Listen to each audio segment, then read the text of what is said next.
Señal directa.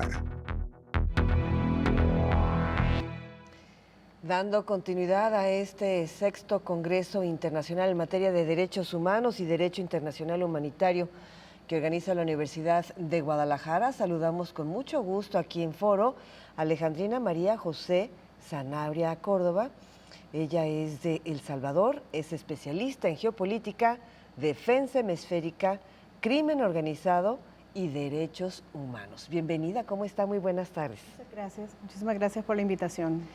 Le tocó su participación el día de ayer. Claro. ¿Cuál fue el tema principal y cómo le fue? Bueno, el tema que desarrollamos el día de ayer en el panel fue sobre los retos que tenemos para la aplicación del derecho internacional humanitario, específicamente en un contexto tan cambiante como tenemos actualmente en el mundo y específicamente en nuestro hemisferio, que estamos teniendo cambios, que estamos teniendo nuevas manifestaciones de violencia también, y en ese sentido es pertinente analizar cómo el derecho internacional humanitario no podríamos aplicarlo de una manera más efectiva.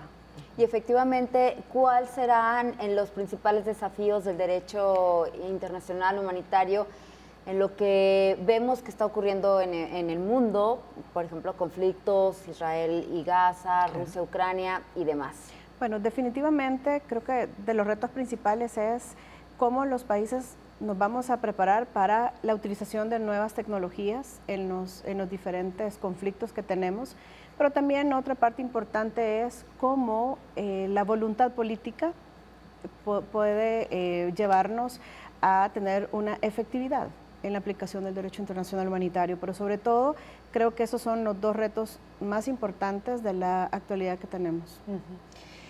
A propósito de los ejemplos que pone mi compañera Cecilia, ¿por qué la comunidad internacional en su momento permitió invasión de países para ahora tener lo que estamos viviendo como en la propia Palestina? O sea, en 48 llegan los invasores de Israel. O sea, ¿por qué se permite esto y ahora tenemos que solucionar de mil maneras y recurrir al derecho internacional y a otras instancias para solucionar lo que pasó hace más de 70 años? Sí, definitivamente el papel de los organismos internacionales es muy importante en estas situaciones que estamos viviendo y en definitiva yo creo que cuando hace 40, 50, 60 años tomaban decisiones no vivíamos o no se percibía el avance que podían tener los tipos de conflictos, ¿no? Entonces creo que el papel de los organismos internacionales no solamente tiene que ser en el momento y resolver un problema, sino que tienen que prever qué tipo de evolución pueden tener los conflictos en diferentes partes del mundo. Y hacerse responsables de lo que hicieron, y hacerse ¿no? responsable, claro que sí. ¿Cuál es el resarcimiento de los daños o de las víctimas? Que esas decisiones que se tomaron hace muchas décadas, ¿cómo puede resolverse también? Y lo estamos viendo en la actualidad, e insisto yo en el tema de Gaza, la violación a los derechos humanos que se están viviendo ahí, niños, mujeres, pues fallecidos, miles de personas fallecidas. Y efectivamente hay organizaciones de derechos humanos que pues han intervenido, sin embargo, pues sigue ocurriendo. Sí, definitivamente nosotros vemos que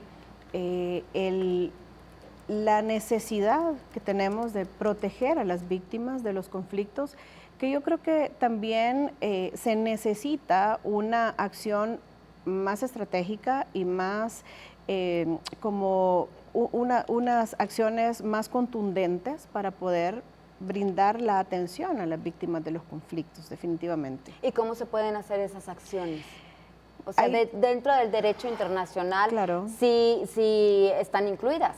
Sí, bueno, primero que los organismos internacionales realmente tomen el papel que les corresponde y luego también el papel que tienen que jugar con los estados o con las instancias que están en conflicto también, ¿no? Entonces, creería yo que ese papel más efectivo, más contundente es lo que podría ayudar a solventar esta situación.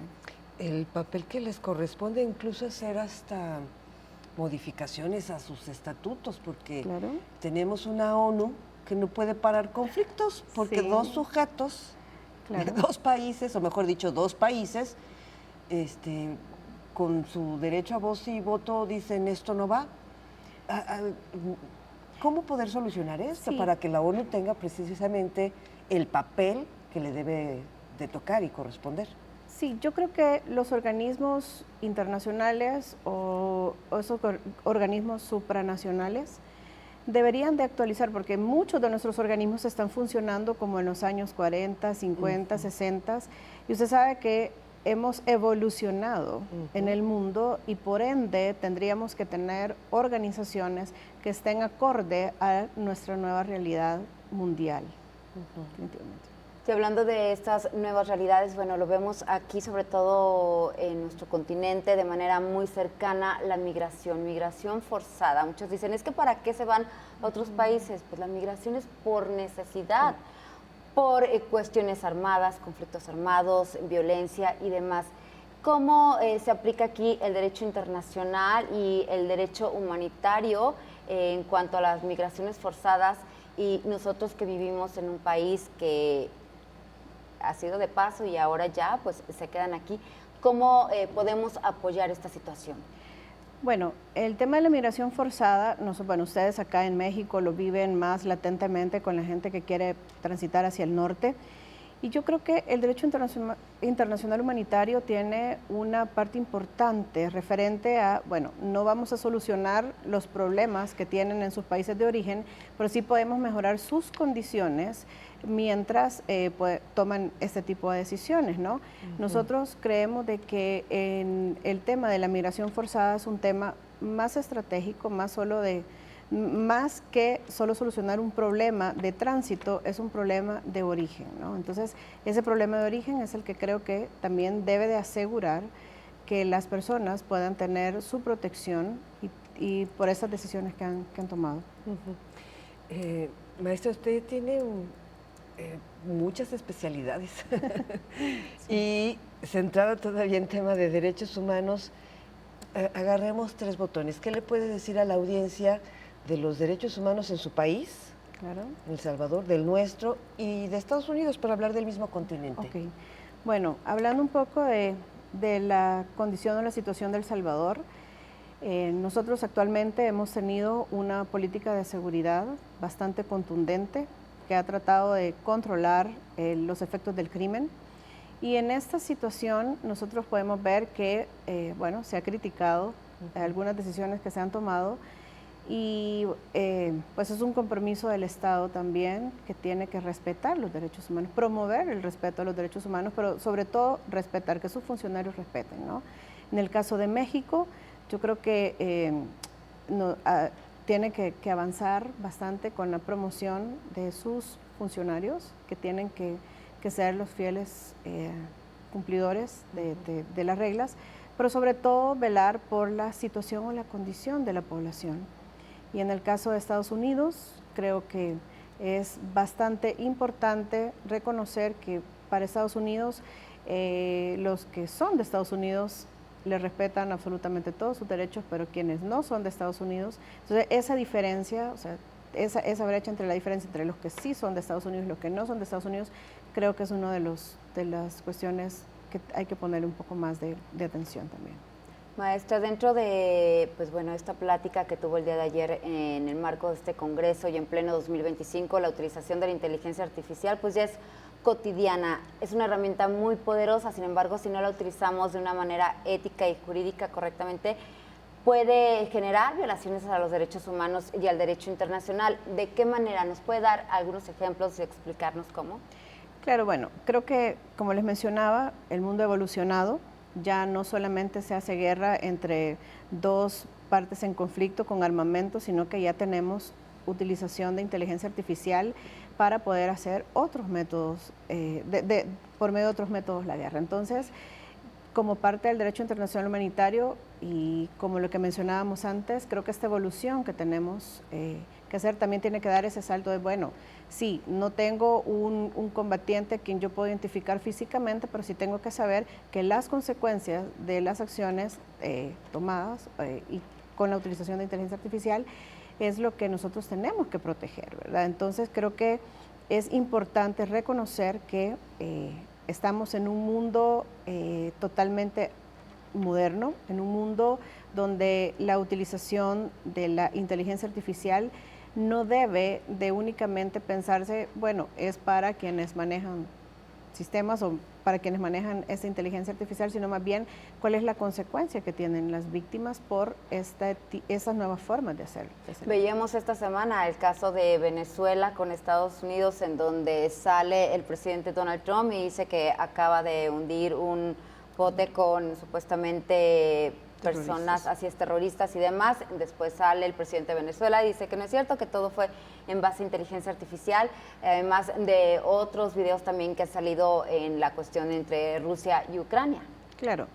Entonces, es importante que los países también tomen conciencia respecto a la utilización de inteligencia artificial, porque los procesos que se siguen realmente deben de estar primeramente claros, pero sobre todo a quiénes vamos a proteger. Creo que lo más importante es a quiénes debemos de proteger, ¿no? Y estas nuevas formas de cómo estamos haciendo la guerra en diferentes partes del mundo, creo que están olvidando cuál es el resultado de las víctimas o cuál es el impacto que tiene para las víctimas. Y yo creo que estas herramientas no solamente nos tienen que llevar al desarrollo tecnológico, sino más bien la conciencia que se tiene para poder resarcir pues, los daños que ocurren.